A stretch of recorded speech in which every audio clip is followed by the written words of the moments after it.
कोणत्या प्रकारच्या केसेसमध्ये स्टे दिला जातो? नमस्कार, मी आपला वकील मित्र ॲडव्होकेट कैलास नाईक. एखाद्या न्यायालयाने एखादा आदेश केलेला असेल, मग ते न्यायालय दिवाणी असो, फौजदारी असो किंवा महसूल असो, ट्रायब्युनल असो, त्या न्यायालयाच्या आदेशाविरुद्ध वरिष्ठ कोर्टामध्ये अपील दाखल केल्यानंतर, रिव्हिजन दाखल केल्यानंतर किंवा वरिष्ठ कोर्टामध्ये दाद मागितल्यानंतर त्यासोबत खालील कोर्टाच्या आदेशाची अंमलबजावणी होऊ नये म्हणून स्टे अर्ज दिला जातो. तो अर्ज हा त्याच केसमध्ये चालतो ज्या केसमध्ये खालील कोर्टाचा निर्णय हा अंमलबजावणी करण्यासारखा असतो. उदाहरणार्थ, खालील कोर्टाने नोंद मंजूर करण्याचा आदेश केला तर नोंद मंजूर करू नये म्हणून स्टे मागता येतो.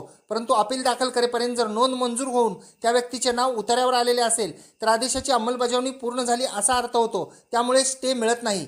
एवढेच नाही तर एखादा आदेश हा अंमलबजावणी करण्यासारखा नसेल तरीसुद्धा स्टे मिळत नाही. उदाहरणार्थ, जर एखादी गोष्ट आधीच अस्तित्वात असेल व त्याबाबत आदेश झालेला असेल तर नव्याने कोणती गोष्ट करण्याची आवश्यकता नसल्यामुळे त्याबाबत ही स्टे